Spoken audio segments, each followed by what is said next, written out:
Everyone. तो जैसा कि आप सभी को पता है कि जेएसएससी ने 2 दिन पहले जो सहायक आचार्य भर्ती परीक्षा है जिसमें कक्षा 6 से 8 वालों के लिए एक नोटिस जारी किया, जिस नोटिस में उन्होंने बताया कि जो पेपर 4 है उसके लिए आपको सब्जेक्ट का सिलेक्शन करने के लिए जो लिंक है वो प्रोवाइड कर दी गई है। आप उस लिंक पर जाकर 17 से जो 23 मई के बीच आप अपना जो पेपर का सिलेक्शन कर सकते हो, अपने विषय का सिलेक्शन कर सकते हो और उसे वहाँ पर आपको फिल करना है, भरना है और सबमिट करना है। ठीक है, तो ये प्रोसेस है। साथ ही वहाँ पर उस नोटिस में ये भी बताया गया था कि जिन्होंने अपने पद से संबंधित जिन्होंने पद से संबंधित त्रुटि की है उनका रजिस्ट्रेशन नंबर जारी कर दिया गया था और उनको भी मौका दिया गया है कि आप सब्जेक्ट भी चुन सकते हो, साथ ही जो अपना पद का चयन है उसे भी सही तरीके से ठीक कर सकते हो। तो ये प्रोसेस थी, उस नोटिस में बताई गई थी और सारी नोटिस मैंने आप सभी को क्लियर कर रखी है। तो आपने अगर उस वीडियो को नहीं देखा तो पहले आप उस वीडियो को देख लीजिए, उसमें सारी चीज़ें मैंने उस नोटिस के अकॉर्डिंग क्लियर कर रखा है। फिर सेकेंड वीडियो में मैंने आपको ये भी बता रहा है कि जो पेपर 6 to 8 वालों का, जो कक्षा 6 से 8 वालों का जो मार्किंग है, मतलब किस तरह से मार्क किया जाएगा, किस तरह से जो नंबर्स आएंगे, 33% का क्या मामला है और किस तरह से आपको सब्जेक्ट का सिलेक्शन करना है। ठीक है, तो सारी चीज़ें मैंने जो जेएसएससी के ऑफिशियल जो एडवर्टाइजमेंट है, जो ऑफिशियल नोटिस है, उसके थ्रू आप सभी को क्लियर कर रखा है। तो वो भी वीडियो आप देख सकते हो। अगर कोई भी डाउट है आपको, जो 33% का मार्क्स किस तरह से डिवाइड किया जाएगा, कैसे सिलेक्शन करना है, वो सारी चीज़ें मैंने बता रखी है और उसकी जो लिंक है मैं डिस्क्रिप्शन में प्रोवाइड कर दूंगी, तो आप वहाँ से जाकर डायरेक्ट भी चेक कर सकते हो उस वीडियो को। ठीक है, फिर भी यहाँ पर मैं आप सभी को बता देती हूँ तो किस तरह से आपको उस लिंक पर जाकर किस तरह से जो अपना पासवर्ड और रजिस्ट्रेशन नंबर है डालकर अपना वहाँ पर फिल कर लेना है। तो यहाँ पर आप देख सकते हो मैं जेएसएससी के ऑफिशियल वेबसाइट पर हूँ।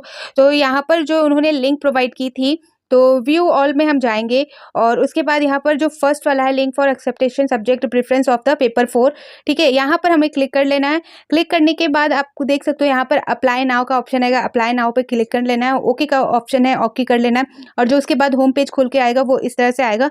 ठीक है, तो यहाँ पर जो इंपॉर्टेंट इन्फॉर्मेशन है वो सारी चीज़ें देख लेनी है, वो पहले भी आप सभी को देखने को मिली होगी सारा प्रोसेस।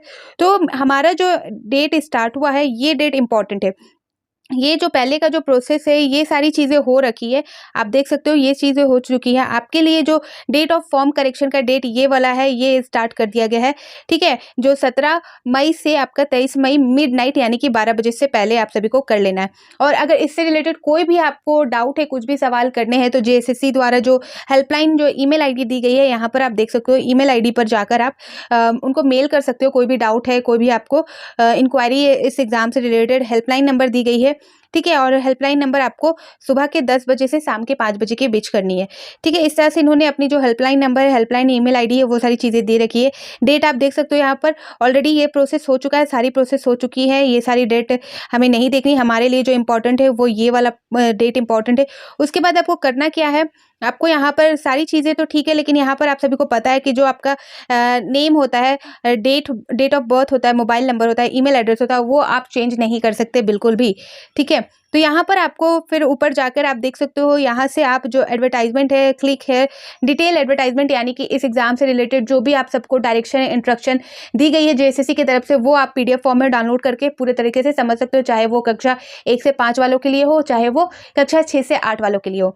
ठीक है, और यहाँ पर आपको जो है, यहाँ पर मैं बात करूँ तो यहाँ पर आपको जो है, यहाँ पर जाके रजिस्ट्रेशन नंबर, जो आपका रजिस्ट्रेशन नंबर है और जो आपने पासवर्ड डाला था वो डालकर आपको अपना फॉर्म है वहाँ पर ओपन कर लेना है और जो पेपर 4 के लिए सब्जेक्ट जहाँ पर चयन करना है वहाँ पर सेलेक्ट कर लेना है। ठीक है, तो यहाँ पर न्यू रजिस्ट्रेशन आपको कुछ नहीं करना है, यहाँ पर डायरेक्ट रजिस्ट्रेशन नंबर और पासवर्ड पे जाकर लॉग इन कर लेना है। अगर आप पासवर्ड भूल चुके हो तो यहाँ पर आप देखोगे फॉरगेट पासवर्ड आया हुआ है, तो वहाँ पर आप क्लिक करोगे, आपको मेल पर आप जो आपको ओटीपी आएगा वगैरह, तो वहाँ पर आप मेल के थ्रू यहाँ पर जो पासवर्ड है उसे फॉरगेट न्यू पासवर्ड जनरेट कर सकते हो और ओपन कर सकते हो।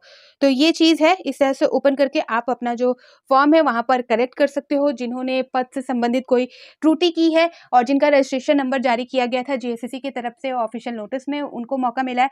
साथ ही आप सब्जेक्ट का सिलेक्शन भी अच्छे तरीके से कर लीजिएगा और सिलेक्शन करने से पहले जो एडवर्टाइजमेंट है या जो मैंने वीडियो बनाया है जो सब्जेक्ट से रिलेटेड है, उसे एक बार देख लीजिएगा, समझ लीजिएगा और कोई डाउट होगा तो आप कमेंट सेक्शन में पूछ सकते हो, वो मैं क्लियर कर दूंगी, ताकि आप, क्योंकि जो अब जो अप्लाई करोगे और जो सबमिट करोगे वो फाइनल होगा आपका, और जो सब्जेक्ट का चयन आप करोगे वही सब्जेक्ट का आपका एग्जाम होगा, उसी के अकॉर्डिंग आपके जो पेपर है वो पूछे जाएँगे, क्वेश्चन पेपर आएँगे, ठीक है? तो आप अपनी सुविधा के अनुसार जो आपने पढ़ा है, आपने जो स्नातक में पढ़ा है, जो आपने किया है, बीएड वगैरह किया है, तो उसमें जो पढ़ा है, तो उस सब्जेक्ट का सिलेक्शन कीजिएगा।